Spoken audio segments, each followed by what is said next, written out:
Nós vamos dar continuidade, então, ao nosso estudo de Colossenses. Então, eu convido vocês a abrirem suas Bíblias na carta aos Colossenses. E hoje nós vamos estar dando início ao capítulo 2. Eu não vou fazer como as outras vezes, dizendo que eu vou até tal ponto, porque eu nunca chego no ponto. Então, eu vou deixar a coisa correr e vamos ver até onde a gente vai. Mas é importante dizer, desde o início, que o capítulo 2, dos 4 capítulos desta epístola, é o capítulo que mais trata da questão da influência sedutora de uma falsa filosofia e de ensinamentos judaizantes que tentavam afastar os colossenses do evangelho puro de Jesus Cristo. Este capítulo, ele vai confrontar estas tentativas por parte das trevas. Eu digo tentativas porque é mais de uma, de afastar a igreja de Colosso da simplicidade que há em Cristo Jesus. Então nós vamos ver que todo este capítulo vai estar trabalhando com este tema, comparando Jesus e a ortodoxia existente nele com as outras heresias, com as heresias, não outras, mas com as heresias que falam de outra coisa que não Jesus, certo? Então vamos começar no versículo 1. Gostaria, pois, que soubesseis quão grande luta venho mantendo por vós, pelos laodicenses e por quantos não me viram face a face. Essas primeiras palavras de Paulo, quão grande luta venho mantendo por vós. A palavra grega aqui para luta é ágona, e é traduzida como conflito em Filemão 1:30, como contenda em 1 Tessalonicenses 2:2, como luta em 1 Timóteo 6:12 e 2 Timóteo 4:7, e como disputa em Hebreus 12:1.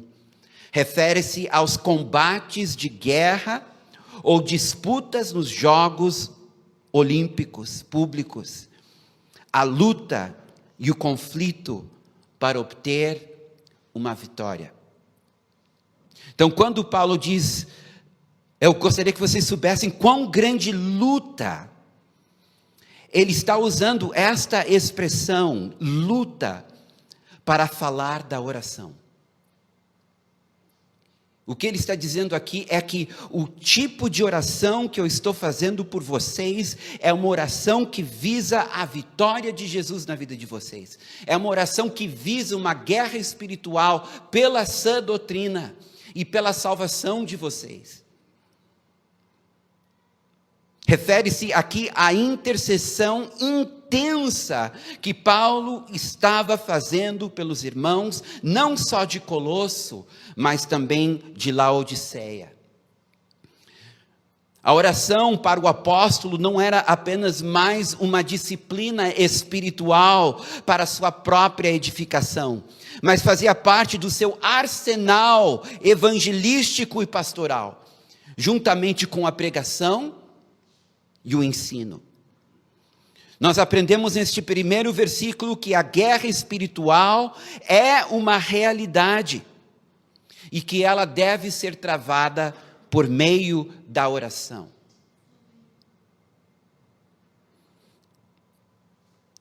Por isso não devemos nos admirar que a oração seja tão desafiadora para a maioria de nós. Se eu perguntasse para vocês, quantos aqui têm facilidade para orar? Eu tenho certeza que poucos levantariam a mão. Porque a oração é uma guerra.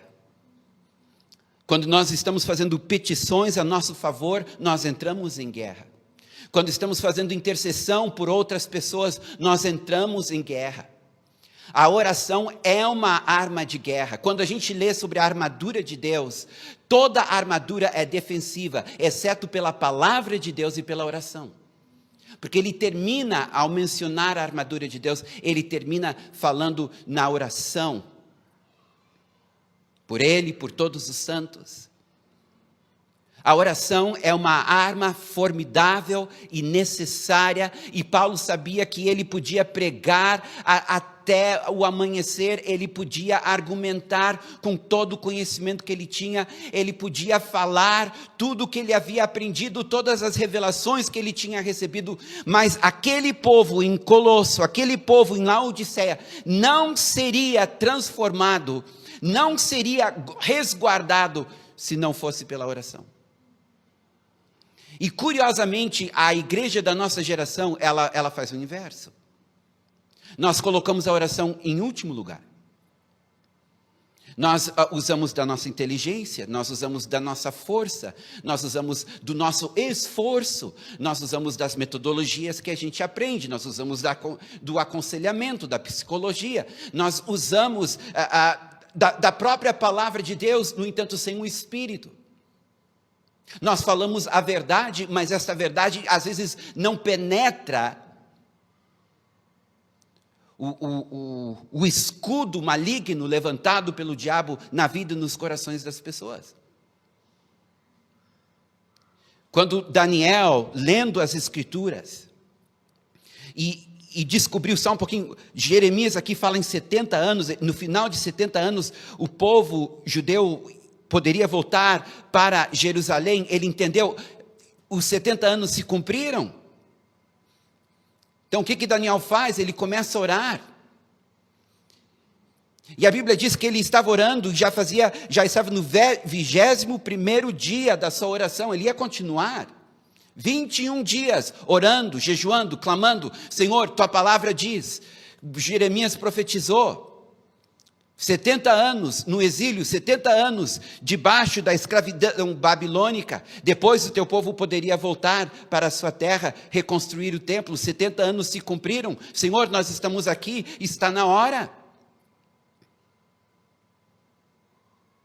21 dias orando, jejuando, de repente um anjo aparece para ele, o anjo Gabriel, e diz a coisa mais incrível, ele diz, desde o primeiro dia que tu te humilhaste, e colocaste teu coração a entender, desde o primeiro dia que tu começaste a tua oração foi ouvida. Mas quando eu vim como resposta da tua oração, eu enfrentei o príncipe da Pérsia, que me resistiu 21 dias. E ele disse que ele precisou da ajuda de Miguel. Gabriel precisou da ajuda de Miguel, o príncipe de Israel. Todas as nações, pelo jeito, têm um príncipe espiritual. E o príncipe sobre Israel se chama Miguel. E Miguel teve que vir em socorro de Gabriel, para ele poder romper as fileiras do inimigo, chegar até Daniel e dizer, Deus te ouviu. E eu acredito que com este rompimento, porque depois ele diz, agora eu vou voltar e vou ter que enfrentar o príncipe da Grécia. Ele enfrentou o príncipe da Pérsia na ida, iria enfrentar o príncipe da Grécia na saída. Isso significa que a oração de Daniel havia sido respondido como vitória de guerra. Eu fico pensando, se Daniel tivesse desistido no 20º dia. Ele não sabia. Ele só estava lendo as Escrituras, ele viu a profecia, ele estava orando, mas ele não imaginava o que estava acontecendo nas regiões celestiais. Então Paulo aqui, ele diz, olha, eu estou em grande luta, não é apenas eu estou em luta, eu estou em grande luta. E eu venho mantendo esta grande luta por vocês, colossenses, e pelos laodicenses. Meus irmãos, nós precisamos resgatar a importância da oração na vida da igreja e nas nossas vidas. E é uma luta, quando tu fores orar, quando tu fores dobrar teus joelhos, ou quando tu fores jejuar, tu vais enfrentar resistência e oposição. O inimigo vai tentar te distrair, vai vir fome, vai vir outros pensamentos, alguém vai te ligar. Teu marido, tua esposa, sem querer, vai te interromper. Tu vai orar e de repente vai vir aquela dúvida, aquela insegurança, aquele medo, aquela oração que tu já estás orando já faz tanto tempo e parece que a resposta não vai vir, e daí vem aquela dúvida, mas será que um dia Deus vai me responder? Entendeu? Faz parte da guerra a persistência, a perseverança. Jesus ensinou isso em Lucas 18. A importância da perseverança, da persistência. Numa guerra não desiste, porque aquele que desiste perde. É interessante porque na Primeira Guerra Mundial, eles pensavam que seria uma guerra curta, que duraria talvez uma semana ou duas e logo encerraria. Acontece que daí tiveram que colocar umas trincheiras, né?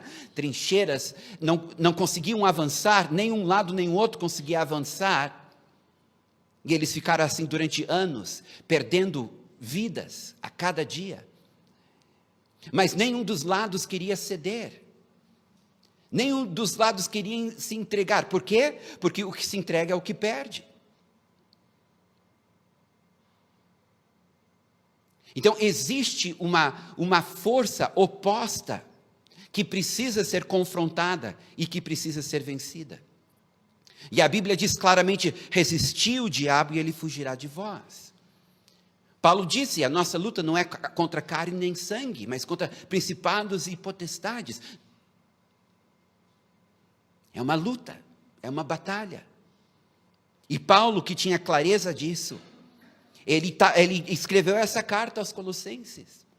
Eu acredito que a carta que carrega o título de a carta aos Efésios, na verdade é a carta aos Laodicenses, mas isso é outra história para outro dia.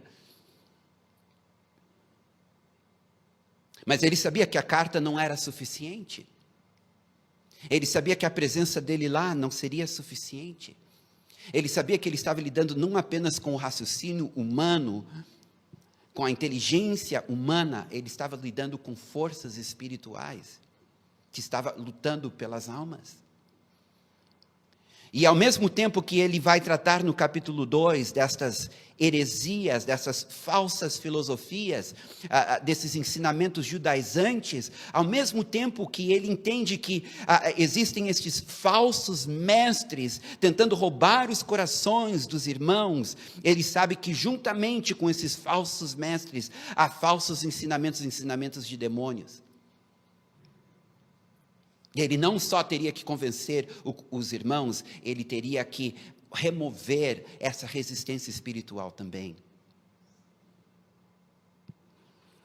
É interessante que ele fala não apenas dos colossenses, ele fala também dos laodicenses. Laodiceia era a capital da Frígia, na Ásia Menor, e ficava um pouco ao sul de Colosso.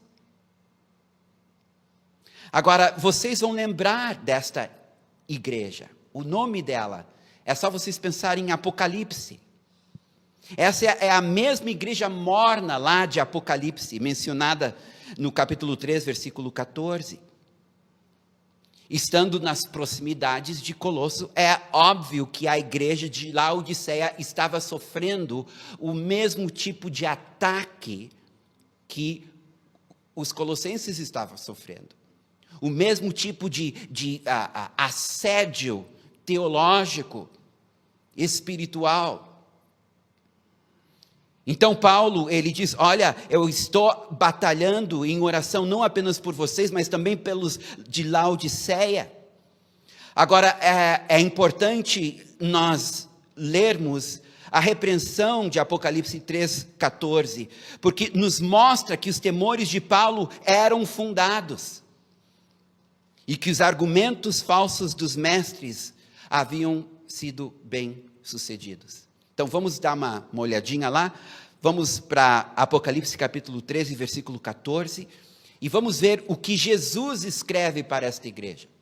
Esta é uma carta de Jesus, ditado por ele, tendo João como escriba, mas é uma carta de Jesus para esta igreja de Laodiceia.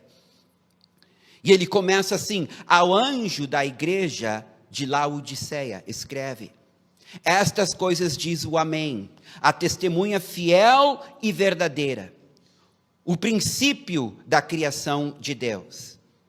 Conheço as tuas obras, que nem és frio nem quente. Quem dera fosses frio ou quente. Assim, porque és morno e nem és quente nem frio, estou a ponto de vomitar-te da minha boca. Pois dizes: estou rico e abastado, e não preciso de coisa alguma, e nem sabes que tu és infeliz, sim, miserável, pobre, cego e nu. Aconselho-te que de mim compres ouro refinado pelo fogo, para te enriqueceres. Mais tarde nós vamos ouvir Paulo falando em Colossenses o que ele quer dizer por enriquecimento, por tesouro. Qual é o nosso tesouro? Qual é a nossa riqueza? Não é aqui, mas lá em Colossenses, Paulo vai usar a mesma palavra que Jesus está usando aqui. Para te enriqueceres, vestiduras brancas para te vestires, a fim de que não seja manifesto a vergonha da tua nudez. E colírio para ungires os olhos, a fim de que vejas. Eu repreendo e disciplino o quantos amo. Sê, pois, zeloso e arrepende-te. Eis que estou à porta e bato. Se alguém ouvir a minha voz e abrir a porta, entrarei em sua casa e cearei com ele e ele comigo. Meus irmãos, aqui é Jesus falando para uma igreja. Durante tanto tempo eu usei esse trecho de Apocalipse 13:14 para evangelizar. Eu dizia para o incrédulo: Jesus está à tua porta batendo, dizendo: eis que estou à porta e bato. Mas na verdade aqui é Jesus fora da igreja, batendo na porta, dizendo: eu quero entrar.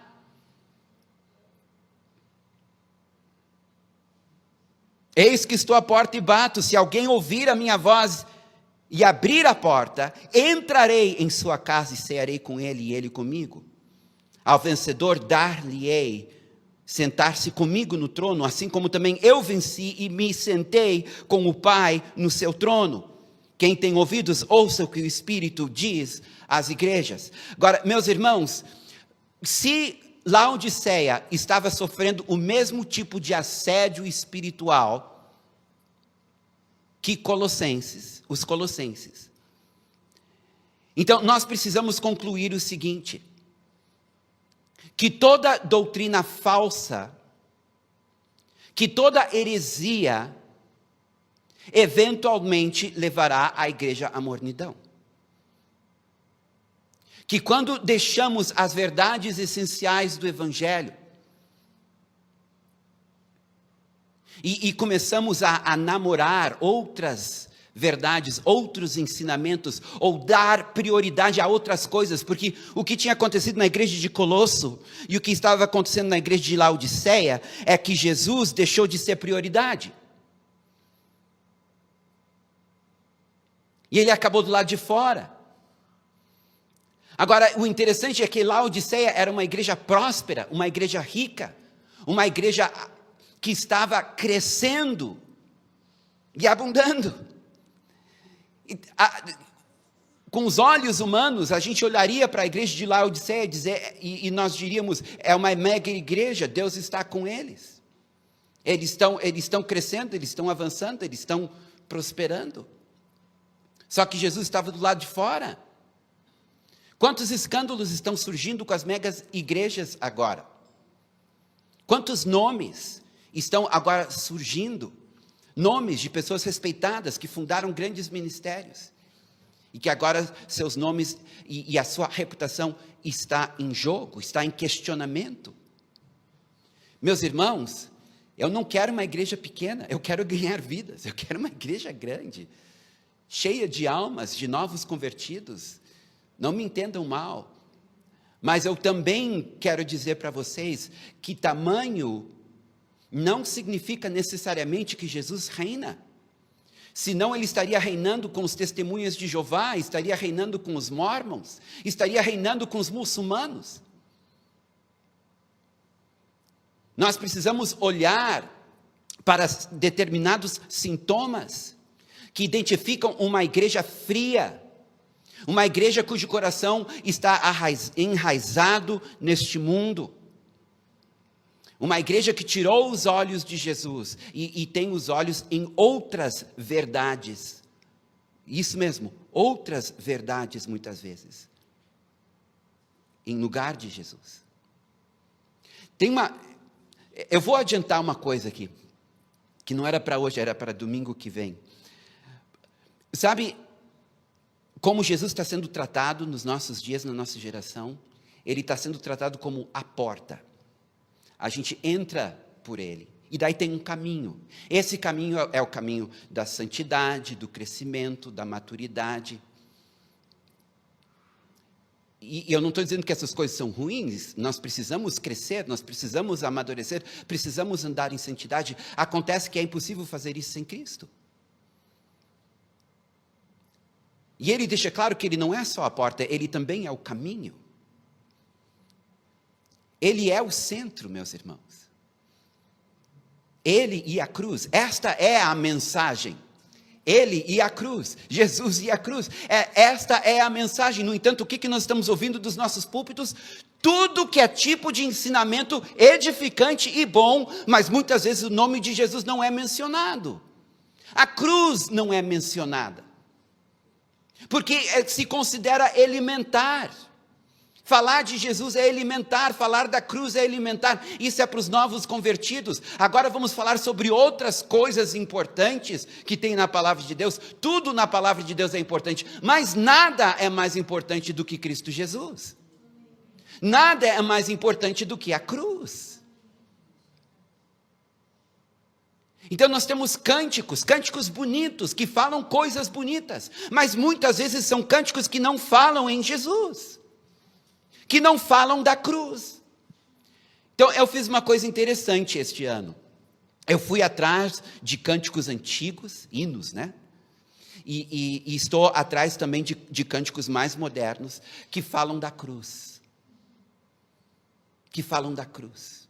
Nós temos apenas 2 sacramentos que Jesus deixou para nós. O batismo nas águas, que fala da cruz. E a ceia do Senhor, que fala da cruz. O batismo das águas, que fala de Jesus. A ceia do Senhor, que fala de Jesus. Por que vocês acham que a igreja primitiva praticava a ceia praticamente sempre que se reuniam? Para nunca esquecer de Jesus. Para nunca esquecer o preço que foi pago para a minha redenção.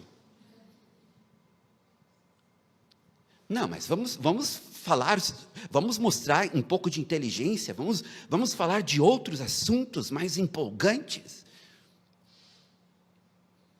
Não, vamos falar sobre Jesus. Vamos falar sobre Ele, vamos relembrar, não tem como cansar de falar da cruz. Ó Deus, Tu és bom? Sim, Ele é bom, mas eu quero mais do que isso, eu quero cantar, Jesus, Tu és meu Salvador. Eu estava perdido, mas hoje eu fui encontrado. Eu era cego, mas hoje eu posso ver. Eu não valia nada, estava condenado, mas Tu me resgataste com Tua vida, Tu me compraste, o Teu sangue me lavaste, e hoje eu sou um novo ser. Entendeu? Isso é louvor. Isso é louvor. Nada contra, não me entendam mal, eu não estou dizendo vamos botar fora todos os cânticos que apenas exaltam a bondade de Deus, ou falam do nosso desejo de intimidade com Ele. Eu não estou dizendo para botar esses cânticos fora, eu estou dizendo nós precisamos de mais cânticos que falam de Jesus. Mais cânticos que falam da cruz. Precisamos de mais pregações que falam de Jesus. Precisamos de mais pregações que falam da cruz. Precisamos de mais pregações como a que o Rafael trouxe aqui, porque ele falou sobre Jesus. Em Colossenses não tem como fugir. Paulo não vai fugir. Capítulo 1, capítulo 2, capítulo 3, capítulo 4, vocês vão ver, ele vai continuar batendo nessa mesma tecla. Jesus, Jesus, a cruz, Jesus, Jesus, a cruz. Por quê? Porque ele não queria que acontecesse com os colossenses, nem com os laodicenses, o que acabou acontecendo com os laodicenses. Uma frieza espiritual. Tu pode conhecer a Bíblia de cor.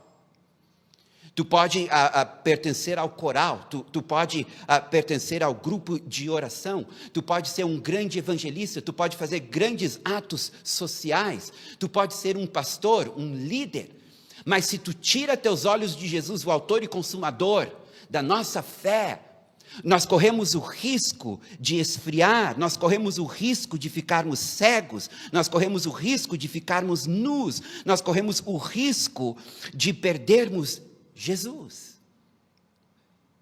e nos tornarmos apenas crentes.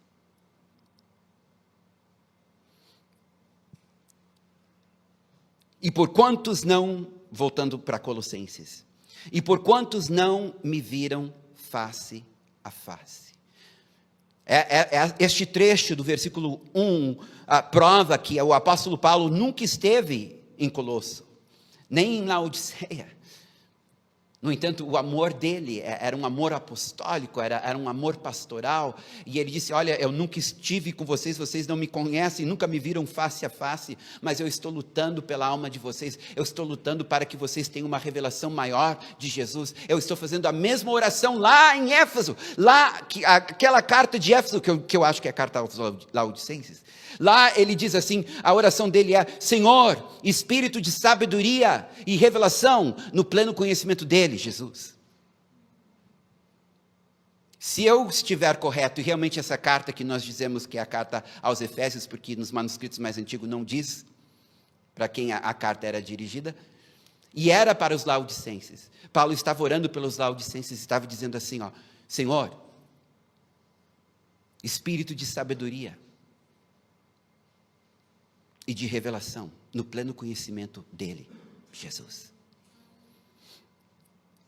Versículo 2. Aqui nós temos o que ele ora, certo? Então nós sabemos que ele está orando, ele está lutando em oração, e aqui nós temos um esboço da sua oração. Ele diz, eu estou lutando em oração para que o coração deles, ou de vocês, deles e de vocês, não sei porque a versão fala deles como se fosse só dos laodicenses, ou só dos outros que nunca viram sua face, mas também ele está falando com os colossenses, então eu vou modificar um pouquinho o texto, para que o coração deles e de vocês seja confortado, e estejam unidos em amor, e alcancem toda a riqueza do pleno conhecimento, a fim de conhecerem plenamente o mistério de Deus, Cristo. Então, vamos analisar esta oração de Paulo. A primeira coisa que ele ora, ele pede que o coração deles seja confortado. A palavra aqui, confortado, na revista e atualizada, que está traduzido como confortado, é parakaleo, que pode ser traduzido também como fortalecido, confortado, consolado, encorajado. E, na verdade, uma das áreas que somos constantemente atacados e que nós precisamos resguardar, precisamos proteger, é a área das nossas emoções. E ele está dizendo aqui, eu oro para que o coração de vocês seja consolado, encorajado, fortalecido. Entendeu? Se Jesus é o maior dos psicólogos, maior dos psiquiatras, ele entende a nossa alma, ele entende a nossa dor, ele entende o nosso sofrimento, ele entende a nossa luta interior, ele sabe dos conflitos, ele sabe das dúvidas, ele sabe dos medos, ele sabe dos traumas, ele entende. Ele se identifica conosco não apenas na dor física, ele se identifica conosco na dor da alma. E nós não precisamos fingir sermos mais fortes do que nós somos, principalmente para o nosso Senhor Jesus. Entendeu? Não é vergonhoso tu chegar e dizer para ele, Senhor, eu estou com medo. Ou chegar para ele e dizer, Senhor, eu estou ofendido contigo. Em 2017 eu disse, Senhor, eu estou ofendido contigo, meu coração está ferido. E ao poder abrir meu coração, ele pôde me consolar. Ele pôde falar comigo, ele pôde tratar da minha dor. Senhor, eu estou com medo. E Ele pode tratar do meu medo, Ele pode me ajudar com o meu medo. Ele não me acusou, Ele não me repreendeu, Ele não virou as costas, Ele não me chamou de fraco, nem de carnal. Ele disse, vem com o teu medo, vem com tua dor. Todos que estáis cansados e sobrecarregados, vinde a mim. É um convite, Ele diz, eu entendo. Às vezes as outras pessoas não entendem. Às vezes até os nossos familiares não entendem. Às vezes a luta, a depressão, a melancolia é tão terrível, mas não tem como expressar, não tem como explicar. Nem aquela pessoa mais próxima de ti, muitas vezes, entende. Eu vou dizer para vocês, quando a tormenta é interior, às vezes eu acredito que ela é pior do que uma tormenta exterior. Porque não tem como fugir dela. Então Paulo ora, e ele diz, olha, eu entendo deste tormento interior, eu entendo destas dúvidas, eu entendo destes medos, eu entendo de todos estes conflitos que vocês estão passando, por causa de falsos ensinamentos, e por causa dos ataques das trevas. Mas eu digo para ti, eu estou orando para que o coração de vocês seja confortado, seja consolado, seja encorajado, seja fortalecido. Então, por que nós não podemos pegar a oração de Paulo e adotá-la para nós? E adotar para os nossos irmãos? E eu vou dizer, Senhor, vem, meu coração está ferido. Eu preciso do teu encorajamento, eu preciso do teu consolo, eu preciso do teu amor. É uma oração válida, é uma oração bíblica, que eu posso fazer por mim e que eu posso fazer por ti. Isso que é tão bonito a respeito do Senhor, que Ele olha para nós como um todo. Ele vê nosso espírito, Ele vê nossa alma, Ele vê nosso corpo. Mas Ele continua, porque Ele diz também que Ele está orando, lutando para que estejam unidos em amor. Esta mesma palavra ele usa em Efésios 4,16, obviamente, porque são duas cartas irmãs, praticamente idênticas. Mas é interessante ver o contexto em que ele usa esta mesma palavra, unido, em Efésios. Efésios capítulo 4, versículo 16, falando de Jesus, de quem todo o corpo, bem ajustado, e unido, aqui está a palavra, a mesma palavra que a gente acabou de ler, em Colossenses 2:2.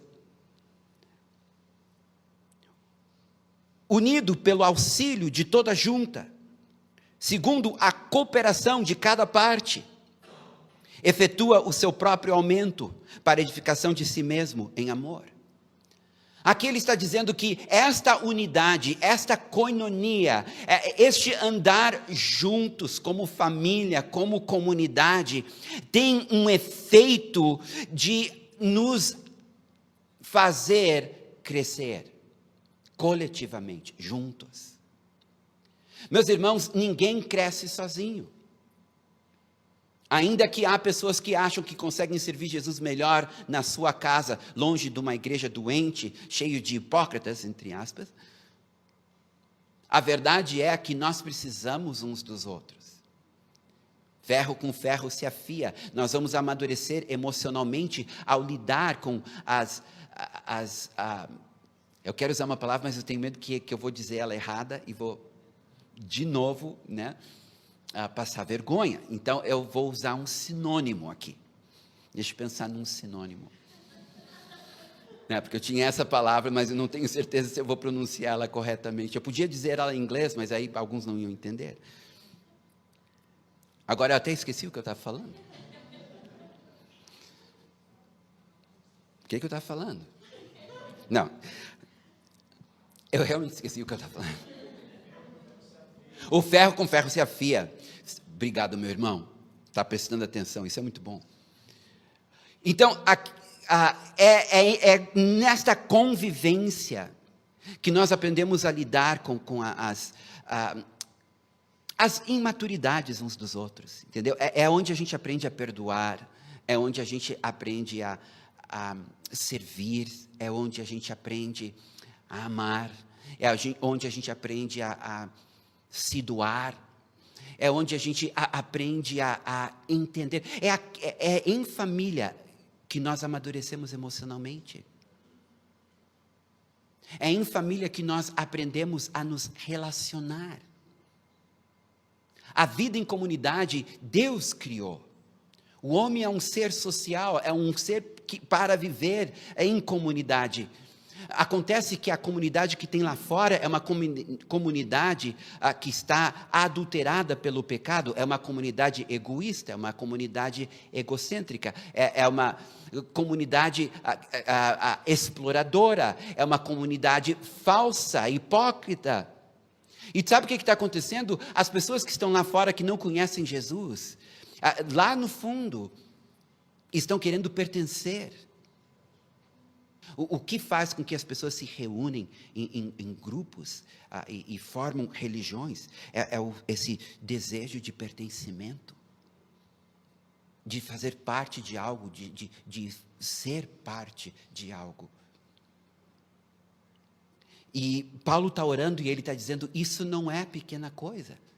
Ele está dizendo, olha aqui, ó, vocês vão edificar a si mesmos, se vocês andarem unidos, como juntas, como um braço ligado ao ombro, ou uma mão ligado ao braço, entendeu? Essas juntas e ligamentos, quando elas são verdadeiras, quando elas são reais, elas produzem vida e crescimento e pertencimento.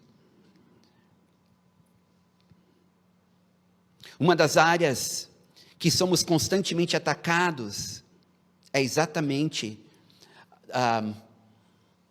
na área dos relacionamentos. É ou não é? É um irmão que me ofende, é outro que não me cumprimenta, é outro que esquece de mim, é outro que fala mal de mim, é outro que não tem tempo para mim. E o inimigo, ele aproveita as nossas imaturidades, porque a igreja da nossa geração, como eu sempre digo, ela está mais parecida com um berçário do que com um exército, né? E vocês já viram como é que funciona um berçário? Como é que as crianças lidam com os brinquedos? Né? De repente, todos os brinquedos são meus. E essa imaturidade, o inimigo se aproveita dela. Esta nossa carnalidade, o inimigo se aproveita dela. Então Paulo tem que orar, Senhor, unidade. Senhor, guarda a unidade deles. Senhor, ajuda-os a entender a importância da comunidade. Emoções, mas também a igreja, o corpo de Cristo, é muito importante. Não só para Jesus, mas para cada um de nós individualmente. Sabe, e o que a gente vê muitas vezes é uma organização. E nós precisamos de um organismo vivo, né? Onde Jesus é a cabeça e tudo que nós recebemos vem dele e nós podemos então repartir uns com os outros. Vivendo não egoisticamente, mas vivendo de forma solidária, porque nos amamos. Então o inimigo gosta de criar mal-entendidos, choques de personalidades, ofensas. E o que Paulo está orando aqui não se trata de mera declaração externa, sabe? Tipo, paz, Senhor, irmão. Temos que realmente entender o que é unidade. Temos que entender o que Tiago quis dizer com amar, não apenas em palavra, mas em verdade. É uma disposição de eu sair da minha zona de conforto para te servir, para te conhecer, me tornar hospitaleiro, te receber na minha casa. Está disposto de sair da minha casa para te visitar na tua. Conviver. Não dá para ser família só no culto de domingo. O PG já é uma grande diferença e tem grande importância na vida da igreja. PG é pequeno grupo. Sabe, desde o início, a igreja se reunia em pequenos grupos. Por quê? Porque todos têm nome, todos têm personalidade, todos têm dons e talentos, e tu não pode manifestar isso num grande grupo. Lá em 1 Coríntios 14, quando diz cada um tem, né? Cada um tem uma profecia, cada um tem um cântico, cada um tem um louvor, cada um tem uma revelação, cada um tem... Bem, é verdade, cada um de vocês tem algo para acrescentar. Acontece que tu não tem espaço. Não é num culto de 2 horas que vocês vão poder compartilhar aquilo que tu carrega. Agora, num pequeno grupo, ali sim, ali a gente pode repartir, ali a gente pode dividir, ali a gente pode contribuir, ali nós podemos ser conhecidos e conhecer uns aos outros. Então, a igreja na casa, ou pode chamar também de célula, ou de pequeno grupo, o nome que quiser, a verdade é que a igreja na casa é o modelo de Deus, por excelência. E nós estamos investindo nisso, mas precisamos graça, precisamos orar mais para que isso cresça. O discipulado é outra verdade bíblica. Jesus diz, ide fazer discípulos. O discipulado é um relacionamento de responsabilidade. Nós temos responsabilidade um com o outro. Sujeitai-vos uns aos outros. É responsabilidade. Eu tenho responsabilidade com vocês. Vocês têm responsabilidade comigo. Eu tenho responsabilidade com aquele que é mais novo na fé. E o que é mais novo na fé, ele tem uma certa dependência temporária de mim. Isso é ser família.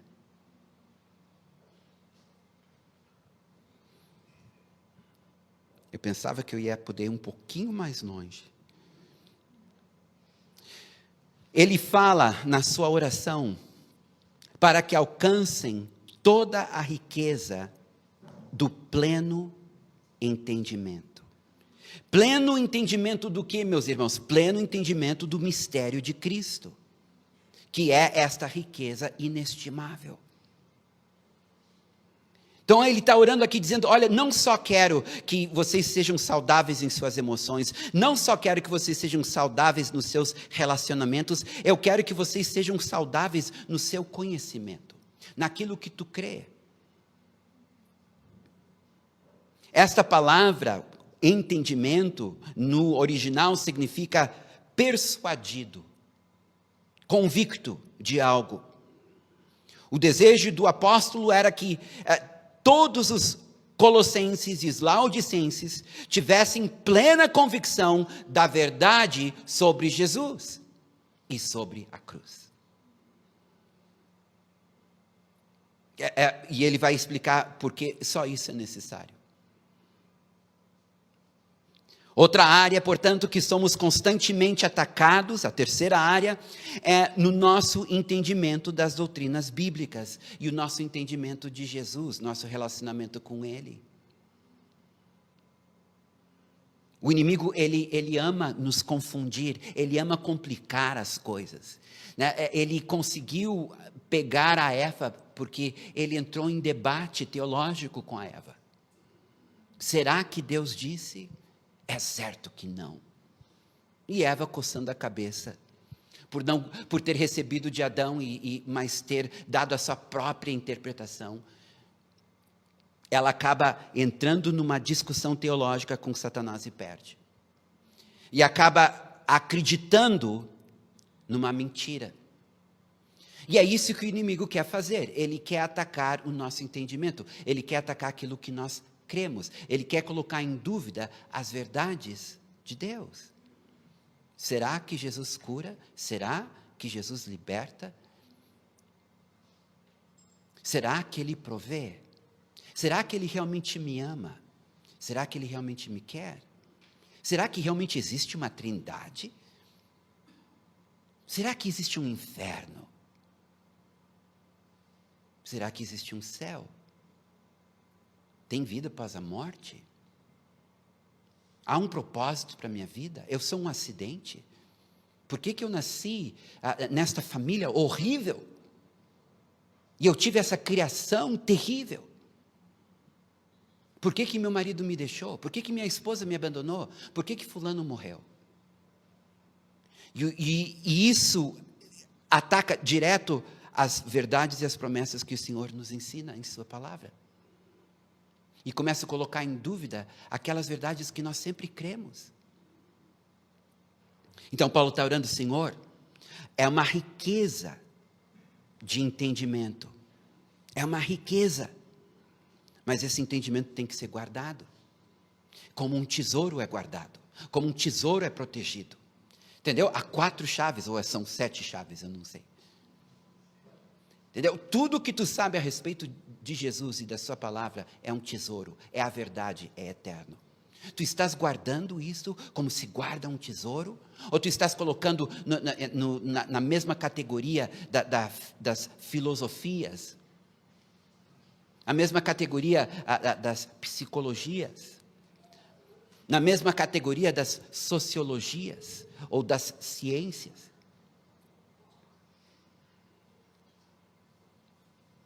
Nós precisamos entender que o que nós temos de mais valor é o que este livro contém.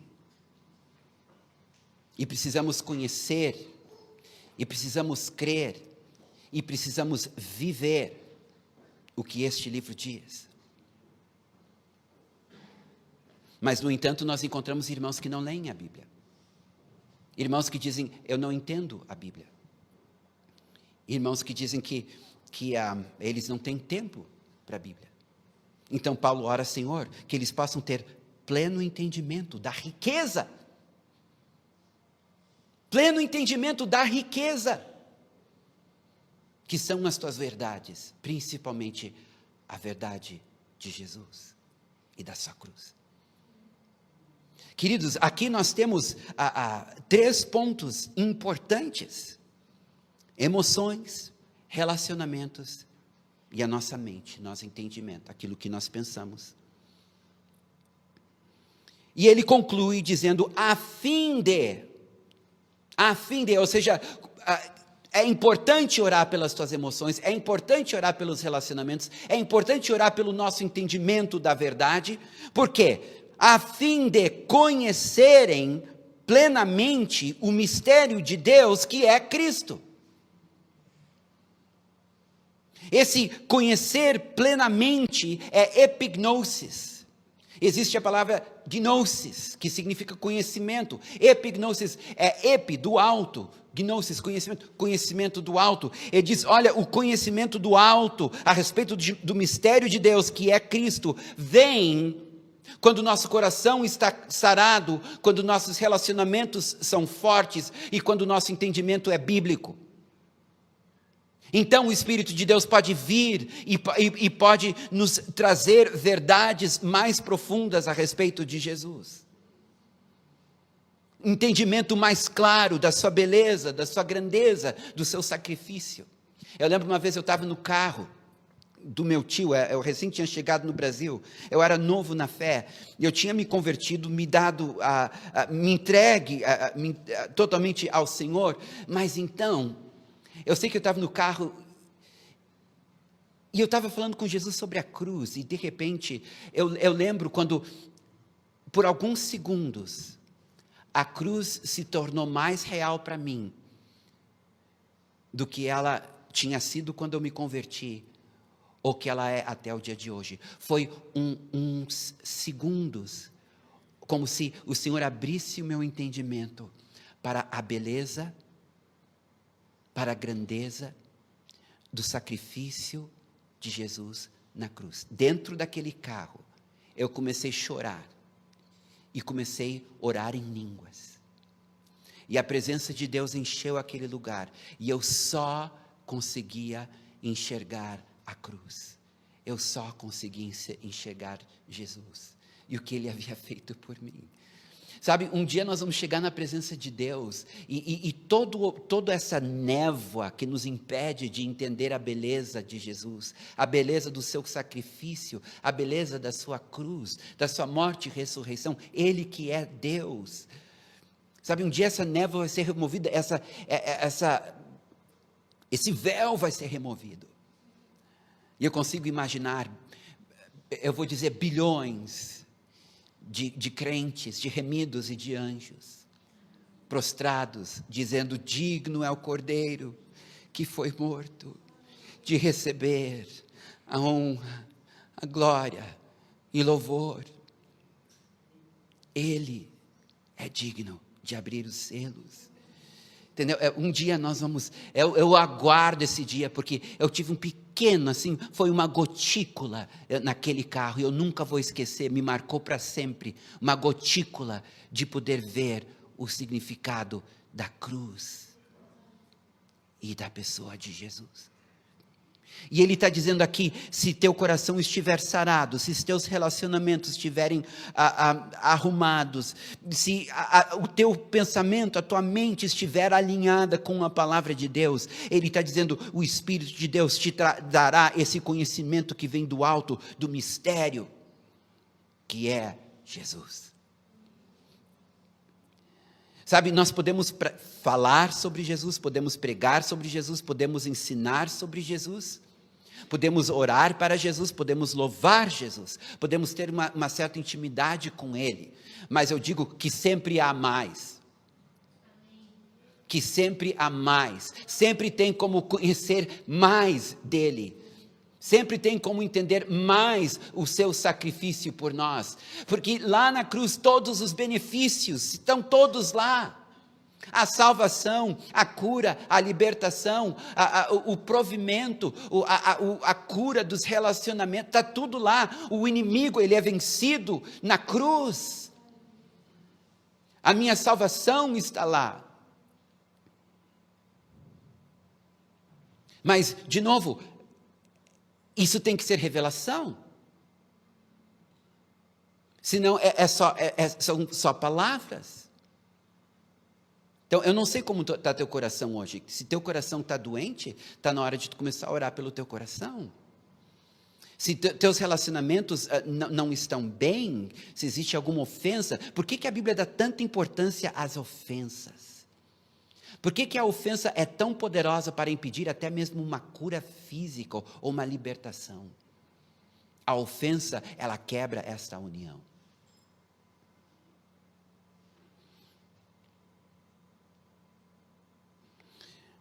Os colossenses e os laodicenses, eles e outros que não tinham visto Paulo face a face, estavam em perigo de serem corrompidos pela a falsa filosofia e pelas tradições judaicas.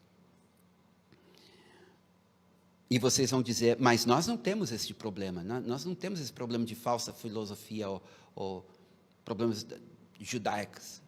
Na verdade, se tem, né? Os dois existem, né? Heresias e esse movimento raízes hebraicas, que está muito forte no meio evangélico. Mas tem coisas piores. É quando Jesus deixa de ser o centro. Entendeu? É quando Jesus deixa de ser o centro. Aí tudo se vai, tudo se perde. A alegria, a paz, a disposição, o prazer de estar com os irmãos, de ler a Bíblia, de orar. Estes são sintomas de que tu perdeste Jesus de vista. Se tu está abatido, desanimado, se tu perdeste todo o prazer de servir ao Senhor, então é bem provável que tu tiraste teus olhos de Jesus.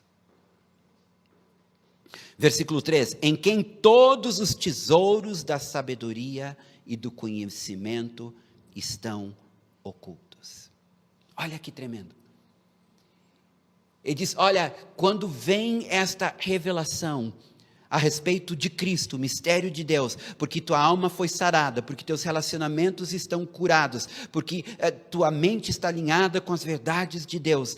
Então, vem esta revelação do alto, da pessoa de Jesus, em quem estão todos os tesouros da sabedoria e do conhecimento, de forma oculta, escondida, apenas para aqueles que estão buscando o tesouro. E tu estás buscando o tesouro? Ou tu estás contente com a vida cristã que tu estás levando? Está contente com o teu trabalho, com teus estudos, com tua família, em levantar a tal hora, deitar a tal hora, assistir tal filme, ler tal livro, terminar tal faculdade? Essa caça ao tesouro, ir atrás daquilo que está oculto. Por que ele usa essa palavra oculto? Porque o germe do gnosticismo já existia, que domingo que vem a gente vai falar mais sobre o que é esta religião, que existe ainda hoje, mas é a busca da sabedoria oculta, da verdadeira, que existe uma verdade que só é alcançado por alguns.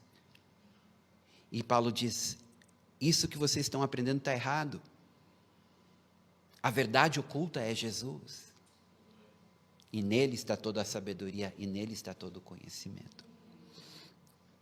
Em quem tem todos os tesouros. É comum comparar qualquer verdade valiosa com tesouro na Bíblia, como se fosse prata ou ouro. Dá sabedoria e dá conhecimento. Jesus é a fonte de toda a sabedoria, ou seja, nele nós aprendemos o que fazer. Sabedoria, vocês lembram que na Bíblia, a sabedoria sempre está relacionado em saber o que fazer, em saber como agir. A sabedoria, ela é prática, é só tu ler Provérbios. Então, em Jesus está a sabedoria em toda e qualquer situação, o que fazer. Nele está a resposta, o que fazer.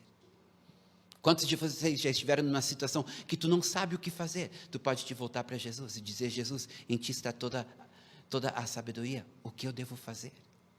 Ele responde. Hoje foi bacana, porque a Leite teve um sonho, não posso contar o sonho, mas ela teve um sonho e veio falar comigo, estava preocupado com o sonho, ela disse, Wilson, eu tive um sonho, estou preocupado com esse sonho. Eu disse, conta para mim, ela contou o sonho, daí nós oramos juntos, e daí nós pedimos, Senhor, traz entendimento, e não demorou muito, de repente, lá estava a resposta, o que o sonho significava, a interpretação, e junto com a interpretação, o que fazer. Sabedoria do alto. Conhecimento, para ter toda a informação que se precisa. Entendeu? Às vezes nós precisamos de certas informações, todas elas estão em Jesus. Não estou dizendo que não devemos ler, não devemos estudar, não devemos aprender. Eu só estou dizendo que existe certas informações que só tu vais encontrar em Jesus. São informações muito superiores a qualquer filosofia, a qualquer ciência. Está nele, as informações certas. Eu vou no Google quando eu preciso buscar alguma informação, mas tem um lugar que eu posso ir que não é no Google, que não tem nada a ver com a internet, que é nos joelhos na presença de Deus e perguntar, Senhor, o que é isso? O que é isso? O que significa isso?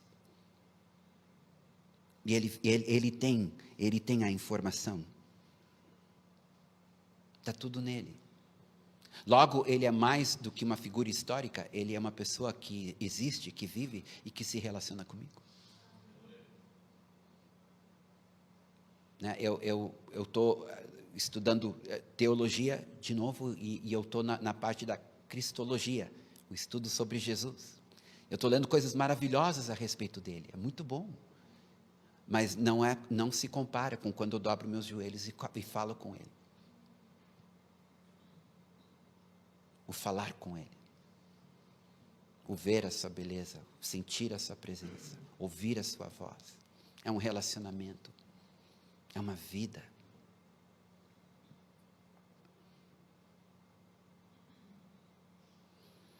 E daí vem a primeira advertência. Eu disse que, que nesse capítulo 2 vai haver diversas advertências, mas eu vou parar por aqui. No versículo 4 nós temos a primeira advertência. Assim digo, para que ninguém vos engane com argumentos persuasivos e convincentes. E assim que está no original. Existem argumentos hoje que são persuasivos e que são convincentes. E é aqui que nós vamos começar na próxima. Amém?